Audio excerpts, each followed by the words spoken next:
আজকে আমার ঢুকতে হলো বিছানার নিচে। হ্যালো বন্ধুরা, আমার ছোট্ট ব্লগে সবাইকে স্বাগত জানাই। আর আজকে আমার সকালের কাজগুলো আমি কি করি তোমাদেরকে একটু শেয়ার করতে তাই ভিডিওটা বানালাম। আমি সকালে স্কুলে 9টার সময় আমার বাচ্চাদেরকে স্কুলে দেওয়া আসার পরে আমি আমার ঘরের কাজগুলো শুরু করি। তাই আমার কাজগুলো হচ্ছে ছোটো মোটো কাজগুলো আমার ভীষণ হয়ে যায়। যেমন আমাদের ঘরে বাচ্চারা আছে তো, দুটো বাচ্চা, তার জন্য খুবই প্রচুর ছোটো ছোটো কাজগুলোও খুবই বেশি থাকে। কালকে কাপড়টা ধুয়েছিলাম না, তাই ভাবলাম আজকে কাপড়গুলো ধুয়ে নেই।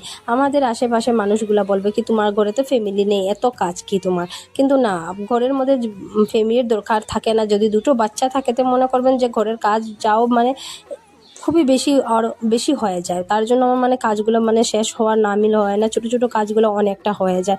তারপর আমি সব কিছু ঠিকঠাক করতে লেগে গেলাম। কিন্তু আমি একটা কথা শেয়ার করব, আমার না রান্নার জন্য কোনো টেনশন করতে লাগে না।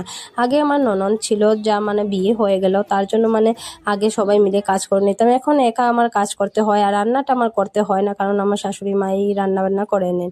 আমার এত টেনশনটা রান্নার জন্য করতে লাগে না। কিন্তু বাইরে যা প্রচুরগুলা কাজ থাকে, যাগুলো বাইরের কাজগুলো সব কিছুই আমার কমপ্লিট করতে হয়। আর বিছানা নিচে থেকে এতটা জাবরানি বেরিয়েছে, কি চিপসের প্যাকেট আর পলিথিন, কাগজ, এগুলো আমার সব বাচ্চারা সব বিছানার নিচেই ফেলে দেয়। তারপর আমি চলে গেলাম ছাদে। আর ছাদে কাপড়গুলো দেওয়ার পরে না, এখানে আমরা শুকনো মরিচটা রৌদ্র দিয়েছি, কারণ আমরা প্যাকেটের যে গুঁড়ো মরিচগুলো না, এইগুলো খাই না। সব কিছু এটা গ্রাইন্ড করে আমরা এইগুলো মশলা রান্নাতে আমরা দিয়ে খাই। তারপর দেখো আমার শাশুড়ি মা এদিকে রান্নাগুলো করে নিচ্ছেন। আর রান্না হয়েছে পুঁই শাক, আমাদের গাছের যা পুঁই শাক আজকে রান্না হবে।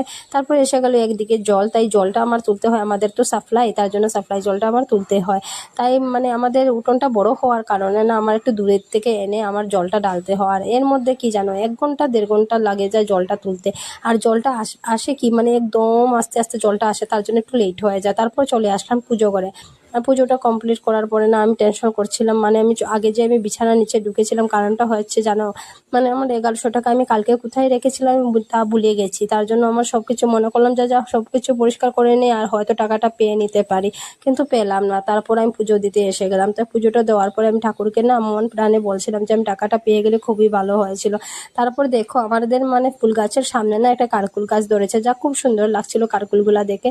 এত ছোট ছোট কারকুল, খুবই আনন্দ লাগছিল। সবজি হলে না খুবই ভালো লাগে। তারপর আমি পুজোটা কমপ্লিট করে চলে গেলাম ঘরে। ঘরে যাওয়ার পরে না, আমি টাকাটা আবার খুঁজতে লেগে গেলাম। কিন্তু যাই হোক, আমার কপালটা খুবই ভালো, আমি টাকাটা পেয়ে নিলাম। আর এত আনন্দ লাগছিল টাকাটা পেয়ে। তারপরে আমি বসে গেলাম মুড়ি আর বুন্দিয়া খেতে। মুড়ি আর বুন্দিয়াটা খুবই আমার ভালো লাগে। আর আমার ভিডিওটা কেমন লেগেছে প্লিজ কমেন্ট বক্সে বলে দিও সবাই।